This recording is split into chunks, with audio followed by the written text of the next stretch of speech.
अच्छा, एक अहम मसला ये है, अब हम आते हैं, मेरा ख्याल है ऐब वाले मसाइल तो काफ़ी हद तक हल हो चुके हैं। अब हम आते हैं जानवर को लिटाने, बल्कि इससे पहले कि आप जब जानवर लेकर आए तो बहुत से लोगों की नीयत बदल जाती है। आप जानवर लेकर आए, बछड़ा, जब महल्ले वालों ने आके देखा तो किसी ने, कोई तारीफ़ करता है, कोई कहता है यार ये क्या उठा के ले आए आप, ठीक है ना। तो अब आपका दिल बदल गया कि यार पड़ोसियों के यहाँ तो बछड़ा है, वो तो बड़ा टाइट है। अब आपका दिल चाह रहा है कि मैं इस जानवर को चेंज करूँ। तो देखें, अगर आपने जानवर खरीदते हुए कुर्बानी की नीयत से नहीं खरीदा, वैसे ही खरीदा था, बाद में सोचा था कि मैं देखूंगा कुर्बानी करनी है कि नहीं करनी, तो आप उसको बेच दें, कुछ भी करें, कोई हर्ज नहीं है।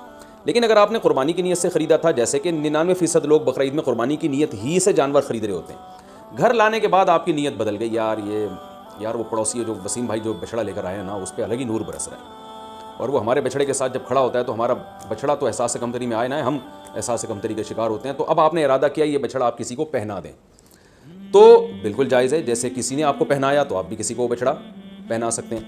तो लेकिन पहनाने के बाद होगा ये कि अगर अब आपको करना ये पड़ेगा कि आप जो बछड़ा लेकर आए थे या बकरा लेकर आए थे, फॉर एग्जाम्पल वो 1 लाख का था, आपने आगे बेचा 1,20,000 में, और अब नया बछड़ा लाए दोबारा 1 लाख का, तो ये 20,000 का जो प्रॉफिट है ये आपके लिए जायज़ नहीं है, बल्कि 20,000 का प्रॉफिट आपको सदका करना पड़ेगा। तो इसलिए जब पुराना जानवर आप बेचेंगे तो नया जानवर या तो उससे उसी की कीमत का हो या उससे ज़्यादा की कीमत का, उससे कम कीमत का लेकर आ गए तो प्रॉफिट आपको सदका करना पड़ेगा।